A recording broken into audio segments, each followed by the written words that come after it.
Fê, Opa. você sabe que na prática os hábitos sustentáveis são imperfeitos? É mesmo, cara? Verdade. Então a gente está em boa companhia, porque a nossa convidada hoje vai trazer dicas para a gente começar a ser mais sustentável no dia a dia e dicas que estão bem longe da perfeição. Que maravilha. Vamos nessa? Vambora. Depois da vinheta.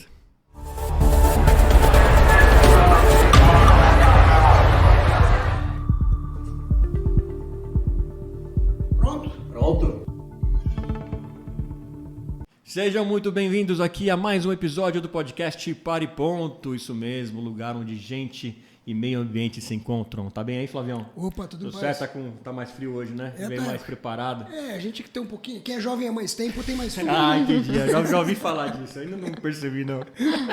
Mas brincadeiras à parte, sejam muito bem-vindos. E antes de começar mais um super papo aqui no Para e Ponto, eu quero pedir, se inscreva no canal, sim, acione o sininho aí da rede social, deixe o seu like, seu comentário, assim você consegue trazer mais gente aqui para esses super papos que a gente tem todas as quartas-feiras às 17 horas. E agora também você pode ser, sabe o quê, Flavião? Um apoiador? Isso, um apoiador aqui do nosso canal. Sim, o link está aí na descrição. Você pode apoiar e ter muitos benefícios aqui como apoiador do nosso canal. Clica no link da descrição, mas também é muito simples. Se quiser já anotar, apoia.se/pariponto e seja parte aí da nossa comunidade, beleza? Vamos pro papo? Vambora. Papo muito legal hoje que a gente vai falar sobre como manter, como ser sustentável na prática de verdade, no nosso dia a dia, né? Será que dá? Dá, eu acho que dá. Eu acho que essa convidada aqui vai ensinar muito pra gente hoje, hein, Flavião? Então a gente tem o prazer de receber aqui no nosso estúdio hoje, ela que é gestora ambiental pela USP, Gabi Marcondes. Seja muito bem-vinda.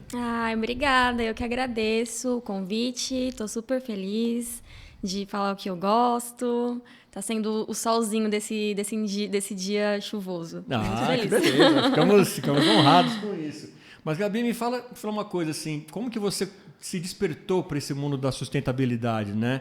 Era algo, você ainda é muito jovem, desde quando você era mais jovem ainda já estava isso na sua cabeça, e como você se decidiu aí de ser essa pessoa tão atuante nesse meio? Então, eu cresci no interior de São Paulo, numa cidade chamada Jaú. E eu fui aquela criança que a gente fala bem raiz, assim, né? Tá. De brincar na fazenda, no meio do mato, subir em árvore. Então, eu penso, assim, que a minha conexão com a natureza, né? Com o meio ambiente, ela foi muito genuína. Porque eu tive esse contato, né? Essa criança que brinca na terra. E aí, quando eu vim para São Paulo... ainda criança, né, mas um pouquinho mais, eu tinha uns 10, 11 anos, um pouquinho mais consciente, assim, né, comecei a perceber que era diferente, né, que aquela conexão genuína que eu tinha, ela não era tão óbvia para todo mundo, né, esse contato com a natureza não era tão evidente, assim, né, nem todo mundo tinha isso. E aí, conforme eu fui crescendo, eu morava num bairro bem periférico, assim, longe do centro, né? Então, eu tive muito, muito contato com problemas, assim, socioambientais, tanto, por exemplo, da parte da educação, né? Estudei em escola pública, e outros problemas, assim, da realidade, assim, né? De quem vive mais na periferia. E aí eu fui vendo, né, assim, como esse impacto, né? Essa diferença de você crescer numa cidade mais perto da natureza e, de repente, São Paulo, cidade grande, um monte de problemas na educação, mas também saúde, segurança. E acho que aquilo foi moldando em mim essa personalidade de quero fazer parte da solução, né? Quero também transformar esse sentimento que eu tenho para essas outras pessoas. E aí eu foi me guiando, né? Foi criando esse repertório. E aí isso me levou a estudar gestão ambiental, me levou a ir para a USP e a trabalhar com isso. E aqui estou. Muito bem. Pô, que demais. Eu já vou começar com um negócio assim, aquelas perguntas de programa inteiro. No teu Instagram, a descrição é: construa hábitos sustentáveis. 2023 é nosso. Então eu vou te perguntar, nosso de quem?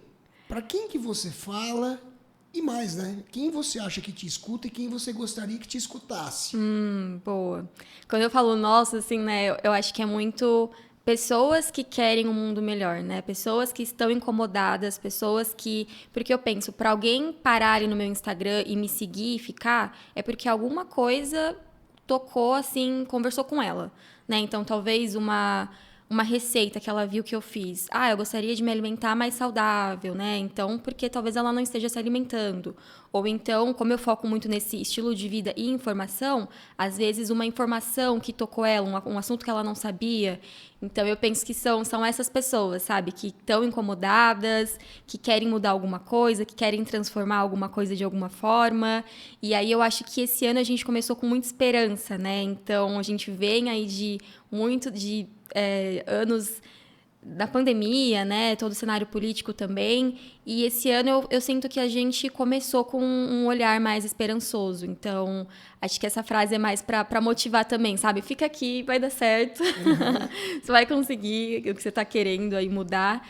E a parte de hábitos, eu acho que é muito também uma questão um pouco estratégica do Instagram em si, porque se a gente coloca uma linguagem lá que é, por exemplo, totalmente científica, pode dar certo, eu tenho um público, mas como eu gosto muito de trazer para o dia a dia, para o estilo de vida, a gente acaba sempre pegando nos hábitos, né? Então, aquilo que a gente faz, ou aquilo que a gente deseja fazer, ou que a gente deseja para nossa comunidade, né? Então, eu acho que o hábito ele foi um jeito de eu trazer as pessoas pro perfil, e para isso que eu quero falar, e conseguir tocar em assuntos não tão legais assim, não tão bonitinhos e instagramáveis, sabe? Entendi. Então, eu gosto de unir esses dois temas, assim, para prender a atenção das pessoas de alguma forma.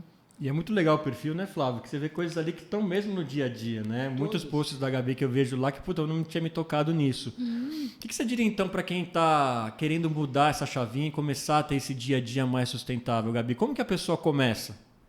Eu acho que é uma junção, assim, né? Primeiro, entender o porquê, né? Por que a gente precisa mudar a nossa rotina, os nossos hábitos, o nosso estilo de vida, quem precisa mudar mais, né? Quais grupos precisam mudar mais que outros.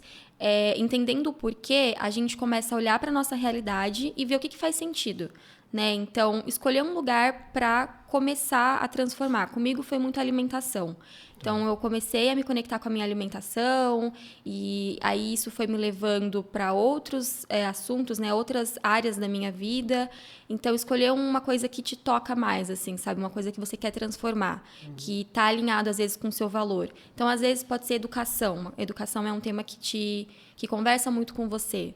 E aí você pode querer transformar isso. Às vezes é a sua alimentação, né? Como no meu caso. Às vezes é alguma coisa que envolve, de maneira geral, a saúde ou a sua comunidade. Você está muito incomodado com alguma coisa que acontece ali no seu bairro. Então, eu acho que é escolher uma área da sua vida para começar, para que depois isso se espalhe em outras áreas, de outras formas, em outros contextos, né? Não só ali no dia a dia, mas se espalhe num nível mais coletivo também. Só aproveitar o gancho aqui, Flávio, você falou que tem alguns públicos que precisam mudar mais ou não. Existe mesmo um público que precisa estar mais conscientizado? Ou mudar mais em mais urgência, digamos assim? Sim, eu acho que sim, justamente por conta daquele contexto da injustiça climática, né? De que tem pessoas que todos nós sofremos do impacto da crise climática, mas nem todo mundo sofre da mesma maneira. Então, a gente precisa olhar para quem é que está sofrendo mais, né? E geralmente não. Essas pessoas que sofrem mais não são as pessoas que estão causando mais impacto. Então, não faz muito sentido, sabe? Então, por que as pessoas que estão gerando mais impacto negativo para o meio ambiente não sofrem da mesma maneira? É um contexto de injustiça climática mesmo. Então, eu acredito que, sim, todos nós precisamos mudar, transformar a nossa realidade. Tem grupos que sofrem mais e que impactam menos. Então, a gente precisa começar a olhar para esse cenário e entender como que a gente vai chegar nesses grupos que estão impactando mesmo, que tem um poder ali na sociedade, de influência gigantesco. Então, acho que é conversar com todos os grupos de certa forma, mas manter esse olhar realista do papel de cada um na sociedade, sabe? Agora, você sempre fala da história das pessoas que estão preocupadas, etc. De uma certa forma, a gente, quando coloca essas pessoas no pacote, a gente está dizendo pessoas que já estão, de alguma maneira, antenadas com a necessidade de mudança, ou com as emergências, com as crises, com as injustiças que existem. Mas existe um contraponto e muitas pessoas ainda que não se atinaram a isso, ou que não sabem como fazer. E aí eu puxei também de uma outra publicação tua que eu achei demais, que você colocou maneiras de viver uma vida lixo zero imperfeita. Porque existem vários, como um contraponto importante, né, que quando a gente entra nesse assunto, a pessoa fala, mas peraí, a Gabi quer que a gente fique comendo, reaproveitando alimento, mas não larga a mão do celular, né? Ela compra, quer que a gente faça tal, enfim, que a gente abra mão de tudo, mas ela não abre mão de algumas coisas, né? De coisas que ela acha importante. Então isso é demagogia, é discurso. E essa palavra imperfeita, essa imperfeição que você traz aqui, eu acho que explica muita coisa, né? O que você diria para essas pessoas, para elas mudarem um pouquinho essa visão das coisas? Boa. Até conversa um pouco com uma situação que aconteceu esses dias. Eu tenho lá na minha cozinha uma ecobag que está escrito Showplástico, que é de um movimento, de um grupo, né, de amigas minhas que eu acredito muito, né, e elas, enfim, fazem limpeza, são super ativistas, e elas me deram de presente, e isso dialoga com o que eu acredito, né, a consciência do uso do plástico, etc. E aí um dia eu recebi um comentário assim, como assim, Showplástico e tem um monte de coisa de plástico na sua cozinha? E aí eu fiquei, tipo, mas então eu devo esconder as outras coisas que eu tenho, gravar um vídeo, mostrar uma cozinha perfeita com só coisa de vidro e aí passar uma imagem que não é real, né? Então, eu acho que a imperfeição que eu tento colocar lá no perfil é justamente isso. Pessoas que estão falando sobre transformação, impacto positivo, também são pessoas que são imperfeitas, que não estão fazendo tudo direitinho, tudo certinho. E eu acho que eu tenho até me preocupado um pouco de tentar passar mais essa imagem de eu não faço tudo certinho também. Às vezes, esses dias mesmo, eu estava sem a minha garrafinha e eu precisava tomar um remédio, tinha esquecido a minha garrafinha na mochila do bagageiro, foi até essa semana. E aí eu tive que comprar uma garrafinha de plástico, porque não tinha uma outra opção, não tinha de latinha, não tinha de papel. E acontece, sabe? Isso não vai me, anular tudo que eu falo. Não, exclui o Instagram, para de falar sobre isso. Vou passar sede aqui, né? Vou passar sede, 6 horas de viagem passando sede.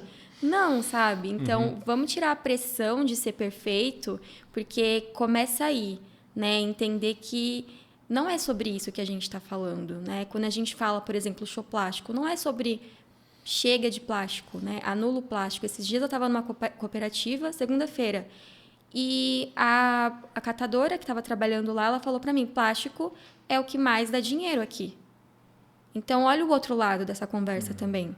Entende como o assunto ele é muito mais profundo, né? E se a gente fica só no, nossa, vamos ter só itens de vidro, vamos show plástico, assim, nesse outro sentido, né? A gente esquece de olhar para toda essa discussão que é muito mais profunda.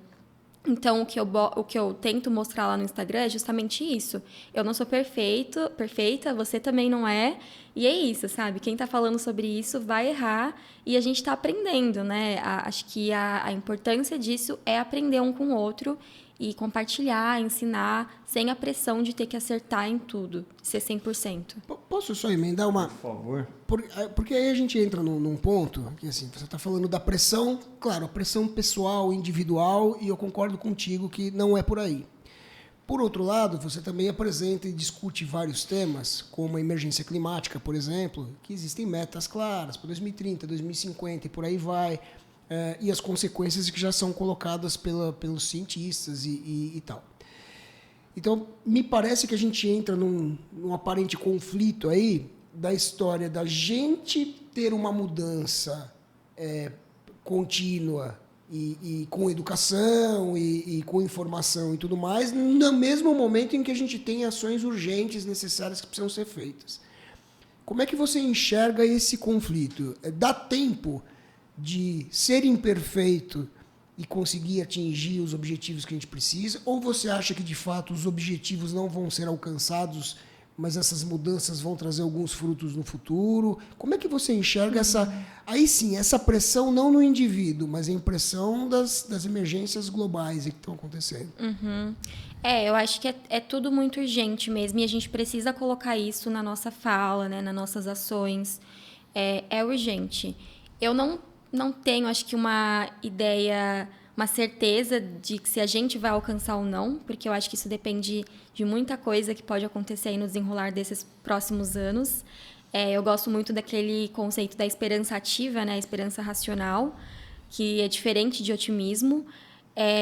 Então, eu acredito que quando a gente se nutre desse tipo de esperança, tá, eu faço parte da solução de alguma maneira, a gente começa a acreditar que vai ser possível atingir as metas. Todas, não sei, mas talvez as que a gente mais precisa nesse momento. O que está acontecendo de mais urgente? Né? Por exemplo, na sua cidade, na sua escola, né? Quais metas ali, naquele contexto pequeno, a gente pode atingir? Porque se a gente olha muito, assim, numa escala muito grande, aí a gente vai começar, não vamos. Esses dias eu estava até lendo o relatório do PCC, o último, né? E eu percebi que eles tomam muito cuidado ainda por mais que fique evidente a urgência, eles ainda usam palavras bem amigáveis, assim, que te passam uma ideia de, ok, é possível. Então, eu acho que se até os cientistas estão tomando cuidado para não gerar essa ansiedade, mas ao mesmo tempo mostrar que é urgente, eu acho que a gente precisa colocar isso no nosso discurso também. Então, ok, vamos mostrar que é urgente, que talvez a gente não alcance se a gente seguir esse ritmo, mas vamos olhar também para o local, para o que a gente pode fazer aqui, para essas metas, se nutrir dessa esperança que é fazer parte da solução de alguma forma. E aí eu acho que fica mais fácil. Eu acho legal ela tocar nesse ponto de esperança e não ansiedade, que eu estava até lendo uma matéria ontem no Valor Econômico sobre ecoansiedade, que está afetando muito jovens como você e até mais novos, o pessoal que está na escola, e os educadores não estão sabendo lidar com isso, né? Tem gente discutindo isso em terapia e tudo mais. Uhum. Então, acho que é um equilíbrio certo para também não criar pessoas piradas, né? Não é isso, Gabi? Exatamente, sim. E a gente está numa geração muito que nem... Tem uma frase que eu gosto muito, que é: dê às crianças a chance de amar a terra antes de pedir que elas a salvem. Então, a gente quer muito esse discurso, né, de vamos salvar o planeta. Primeiro que esse discurso já está um pouco errado por si só, assim, na teoria. E aí a gente esquece de criar outros tipos de conexões importantes hoje em dia, que é essa conexão com a natureza de uma maneira mais genuína, encontrar o que cada um considera importante nesse contexto, né, de crise climática. Então, é sim importante a gente colocar a urgência, porque é urgente, mas tomar cuidado com o que a gente está gerando, porque a gente já veio de um cenário pandêmico que já gerou muitas emoções, muitas coisas negativas mesmo, né? Então, recentemente eu estava em São Sebastião quando aconteceu aquele evento, né? Climático. Então, eu senti em mim o que é ter eco-ansiedade. E eu falava muito no perfil, mas não era algo que eu sentia, apesar de estar ali sempre estudando. E aí, recentemente, eu senti. Eu fiquei tipo, meu Deus, é real. Então, vou tomar cuidado também com isso, né, com a forma como eu falo, porque eu não quero gerar esse tipo de sentimento nas pessoas. Eu acho que tem como a gente gerar outros sentimentos, sabe, para ganhar as pessoas nesse discurso, para trazer para esse grupo. E aí, falando de conexão, eu vou bater num ponto que eu já bati em outras conversas com outras pessoas jovens que vieram falar com a gente aqui, e até na linha do que você falou da ecoansiedade, e como pai também. Olha só, que é aquela questão do seguinte, a pressão, e a gente está falando bastante de pressão aqui individual, além da pressão individual e da pressão global, tem a pressão por uma geração que vem com essa missão, com essa carga de salvar o mundo. Essa galera vai salvar etc. a gente. Por outro lado, eu escuto toda hora de que os 60 são os novos 40, os 90 são os novos 70, alguma coisa nessa linha, e a gente está aqui com força e vigor para trabalhar, para fazer também contribuir também para essas mudanças. Então, essa conexão de gerações, na minha opinião, é essencial para promover essas mudanças, senão a gente não vai conseguir. Não colocar a carga só neles, a né? tua geração não vai dar conta e ainda vai sobrar nessa história toda com uma ansiedade, com outros problemas, com outros efeitos colaterais que não dão conta. E aí eu já emendo a pergunta. Além da gente aqui, que é jovem há mais tempo e está conversando, você tem essa conversa com pessoas, eu estou dizendo de uma maneira mais ampla, no teu canal, você é recebida, você vê que as pessoas não tão jovens assim, ou jovens há mais tempo, te escutam e participam da discussão, e se não participam, você pretende chegar a esse público também, ou a tua intenção é só falar com o público mais jovem? Não, minha intenção é falar com todo mundo. Eu acho que a gente precisa de todo mundo, né, nessa conversa, né, nesse trabalho que a gente está fazendo. Tem, sim, uma resistência um pouco maior de alguns grupos que às vezes reflete na idade, mas eu não acho que seja a idade em si, mas uma questão talvez de geração, de estilo de vida, de como as coisas eram há alguns anos atrás. Mas também tem jovens que são fechados, né, a isso. Então, acho que não dá para generalizar. Eu tento falar com todo mundo, né, tanto que nos índices lá do Instagram, tem um público, eu tenho 24, tem público de 35 que mostra lá, gente de 40. Então, eu também falo com pessoas que são mais velhas que eu, né? Ainda mais porque eu trago muito essa questão de estilo de vida e isso também toca na realidade de todo mundo, né? Então, quando eu dou dicas para cozinha, por exemplo, mais sustentável, isso conversa com várias faixas, né, etárias. O pai pode estar interessado em mudar os hábitos ali, né? A mãe, sim, tudo. A mãe. Então, esses dias eu postei de como armazenar corretamente os alimentos. Isso, às vezes, conversa até mais com um público mais velho do que com um público mais jovem que mora com os pais e, às vezes, não consegue fazer exatamente como queria, sabe? Então, pega aquele conteúdo e compartilha com a mãe, com o pai, para dar já aquela diquinha, sabe? Fica a dica. Então, eu acho que a intenção é realmente conversar com todo mundo. Tem, sim, uma resistência de um grupo, mas eu vejo essa resistência em todas as idades também, sabe? Eu acho que não dá para generalizar por idade, não. Eu vou só incluir aqui, porque eu acho tão bacana quando ela faz. Eu converso com pessoas muito mais velhas, com 35, 40 anos. Eu vou dizer, você precisa conversar com pessoas mais velhas ainda, que elas vão te escutar. Eu te garanto experiência. Falo por experiência. Aliás, eu vou anunciar aqui, mandem presentes, setembro, o Flamengo completa 50 anos. Vamos fazer uma grande festa, né, Flamengo? Vamos voltar pra Gabi. Também falo com pessoas de 50 anos. Agora você falou em resistência, e tem um tema que você vai concordar comigo, que eu acho que tem muita resistência, que é a mudança climática, né? E daí eu falo um pouco, tem o lance de geração, que tem gente que fala, porque lá nos anos 70 também teve um verão que fez 45 graus, isso é bobagem, não sei o que lá, blá, blá, blá. Ensina um pouco a gente, como a gente discute isso. O Flávio é até mais paciente que eu. Às vezes alguém tem que discutir isso comigo, eu meio que saio porque eu não consigo mais falar, convencer. Tem alguma forma da gente começar a educar essas pessoas e colocar à luz esse problema que é tão assim... né, tão visível e tão nosso hoje no planeta, Gabi? Isso é um assunto, né, um tema que eu venho pensando muito desde que aconteceu aquele evento, né, aquele evento extremo em São Sebastião. Porque eu estava lá, né, e aí eu estava participando de um grupo e eu via muita gente falando isso.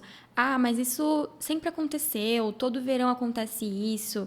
E aí eu fiquei, nossa, eu não posso só influenciar as pessoas ali no Instagram, pessoas que eu não conheço, e esquecer desse grupo que está aqui perto de mim. Então eu comecei a pensar, o que eu poderia fazer para ganhar a atenção dessas pessoas também, né, que estão com esse discurso e estão vivendo isso na realidade, estão sendo afetadas hoje, agora. E eu pensando, né, muito nisso, eu acredito que a chave está em encontrar conexões genuínas com valores das pessoas, com o que elas acreditam. Então, por exemplo, se ela é mãe, ela provavelmente está preocupada com o futuro do filho dela. Né? Se ela mora... isso aconteceu no litoral, né? Então, digamos que ela gosta de surfar ou de fazer yoga na natureza, de correr, tem aquele ambiente da praia que ela gosta. Como que vai estar aquela praia que ela frequenta daqui a alguns anos? Então, aquilo ali é um assunto que se conecta com um valor dela, com um hobby, né? Então, o trabalho que ela faz, a comunidade que ela vive, tentar encontrar pontos genuínos, assim, coisas que conversam com o dia daquela pessoa, com o que ela deseja, com o que ela acredita. Porque se eu chego com um discurso muito científico, né? Se eu mando um textão lá no grupo, né? Quando teve aquilo, muito científico de não, mas os dados são esses, isso vai acontecer no futuro, é diferente, isso não vai conversar com aquela pessoa. Não vai, porque ela já está resistente, primeiro, em não se abrir para ler as notícias, para entender, porque as notícias estavam evidenciando que aquilo não era uma coisa da natureza, uma coisa normal, então já tinha essa resistência. E se você continua com esse discurso muito científico, né, muito assim amplo, não vai conversar com aquela pessoa. Então, tentar trazer pontos em comum, né? Então, ok, isso já acontecia antes, mas como que você enxerga ali onde você mora hoje, né? Como que você acha que vai estar daqui a alguns anos, né? O seu filho que mora aqui, né? Você quer que ele passe por essa situação novamente, né? Que ele conviva com isso. Então, encontrando esses pontos, sabe? Que dialogam com o dia a dia da pessoa, com o que ela acredita, porque cada um acredita e deseja coisas diferentes, sabe? Agora é impactante isso que a Gabi falou, porque até quem sofreu no desastre muitas vezes acha normal, né? Sim. Quem perdeu tudo acha normal. Isso é... Como se normalizaram essas coisas, né, Flávio? A gente tem isso em todas as pautas que a gente discute aqui, né? Na questão do preconceito, na questão da inclusão, a gente tem públicos divergentes, inclusive, que sofrem né? o próprio preconceito. Então, é um negócio... E eu acho que isso está atribuído, inclusive, relacionado, inclusive, com as próprias fontes de informação, né?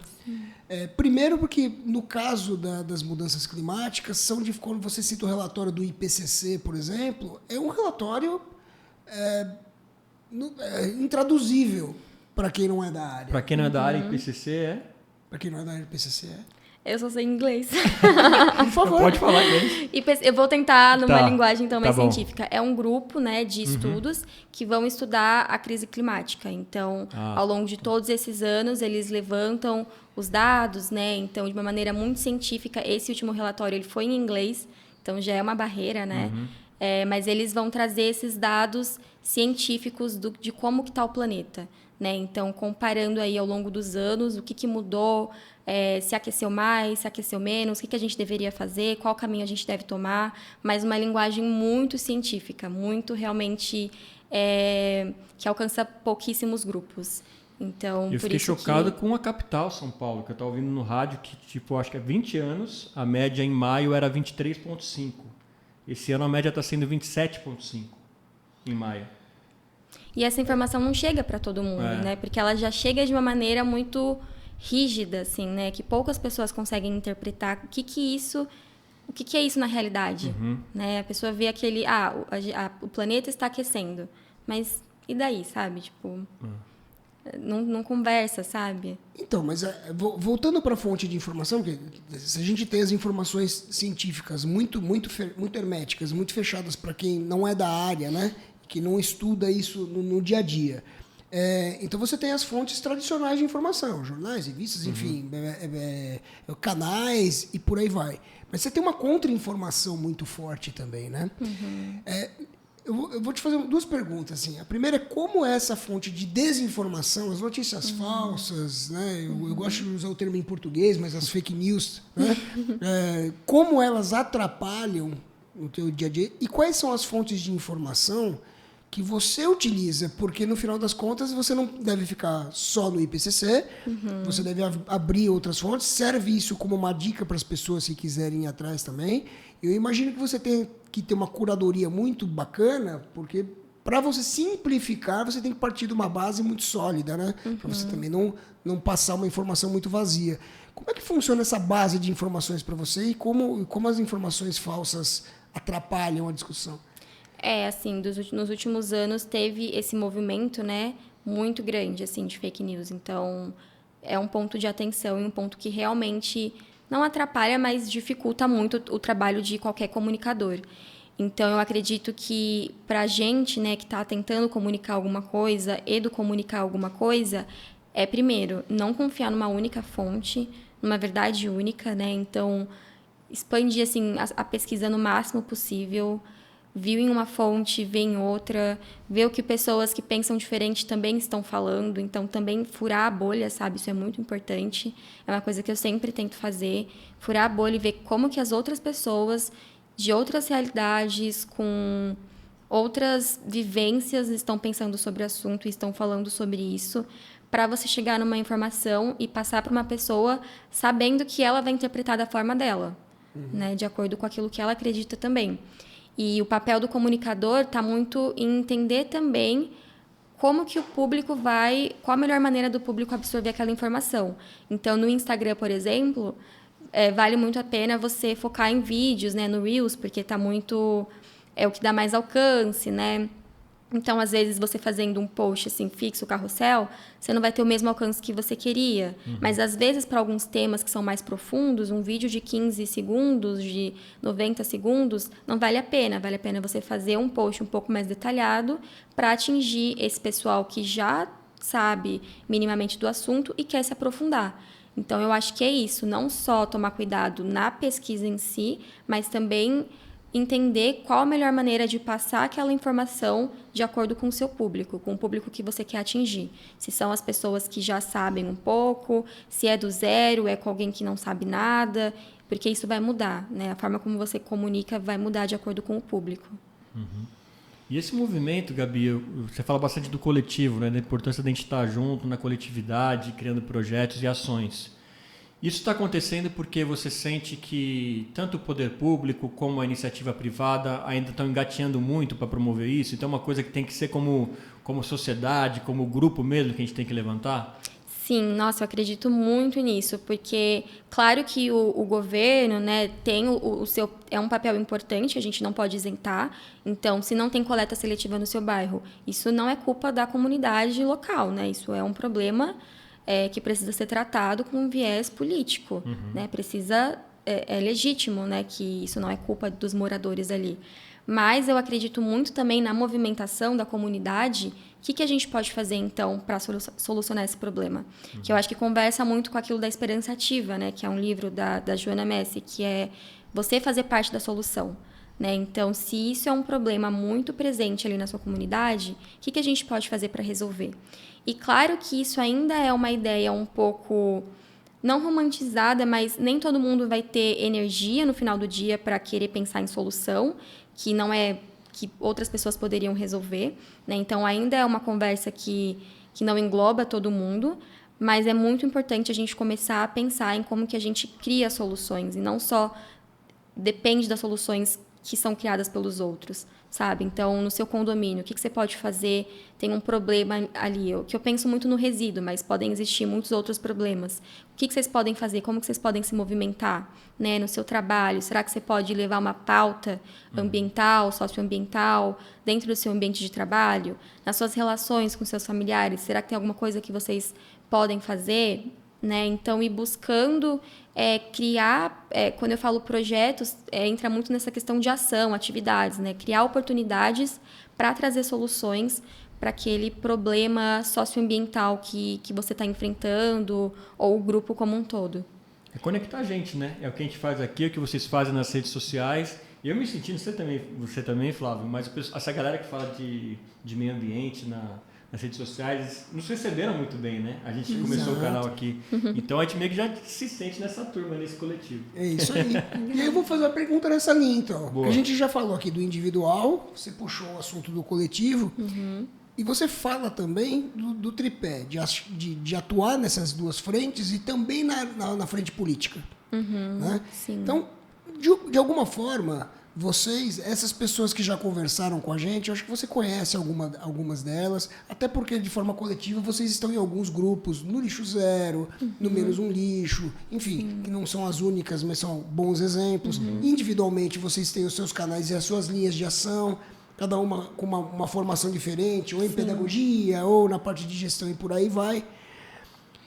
Vocês já estão se estruturando de alguma forma para agir politicamente, quer seja de forma ativa, montando um grupo, candidaturas, não sei, ou fazendo alguma representação. Eu sei que algumas dessas pessoas já estão com acesso a ministérios e por aí vai, ou seja, já estão levando a mensagem para lá.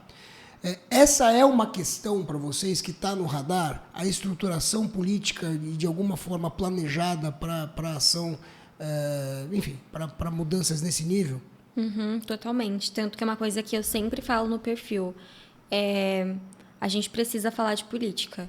E precisa ser... A mesma coisa que a gente falou com essa questão do IPCC, né, dos dados científicos, precisa ser uma linguagem acessível. Então, na época das eleições, era uma preocupação grande, assim, minha, em trazer assuntos que tocavam nisso. Por mais polêmico que fosse, né, por mais que isso talvez fizesse perder seguidor e receber mensagens não tão legais, precisa ser falado, né? Mas também não pode ser falado de qualquer jeito. Então, a gente também está no momento de começar a pensar como que a gente fala sobre política, né? E agora eu vejo um papel muito forte dos jovens se envolvendo, né? Como você mesmo disse. Só que não é só não pode ficar só para os jovens, né? Então a gente precisa aprender a dialogar todo mundo sobre política, né? E isso só acontece quando a gente cria oportunidade, quando a gente cria espaço, quando a gente para de evitar ficar tocando nesse assunto, quando a gente começa a ter um olhar político mesmo, né? Ver que tudo que a gente faz é política. Então, falei sobre sustentabilidade, eu falo muito sobre mobilidade urbana, porque também é uma coisa que conversa com problemas que eu já passei, né? Morando em São Paulo. E aí eu sempre falo, isso é um problema político, é um problema que a gente tem que ter um olhar político, mobilidade urbana, né? Não é uma coisa que a gente vai resolver, eu vou resolver o problema dos ônibus de São Paulo. Não, né? Então, aí que entra a política, a gente começar a ver que tem temas da sustentabilidade que são tão complexos, né, que precisam de um olhar político, precisam entrar nessa discussão, e aí a gente precisa se engajar de alguma maneira. Mas a minha pergunta vai mais na linha do seguinte, ó. A gente vê hoje bancada evangélica, a bancada do agro. Será que algum dia ou será que algum dia não, porque não é uma esperança. Mas você imagina que em breve haverá também uma bancada dos jovens ativistas? Eu acho que já deve até ter, não? Pelo clima. Já tem, né? Eu acho que deve ter. Bancada de jovens pelo clima. Dão um olhar para os engravatados. A propaganda não está tão forte, então. Eu não sei, assim, esse nome não é estranho. Eu tenho amigos que eu vejo que eles estão mais engajados, né, na política, então realmente trabalhando diretamente com isso. Tem a Amanda Costa, que eu vejo que ela tem também um olhar e uma ação muito política. Então, de fato, eu acho que se não existe, eu não estou sabendo, vai existir sim. Eu acredito muito que... Na verdade, existe uma bancada ambientalista forte. Uhum. Um dos representantes mais conhecidos é o Rodrigo Agostinho, né? Que hoje está afastado porque ele está presidindo o IBAMA, se não me falha a memória agora, se eu não estou caducando aqui.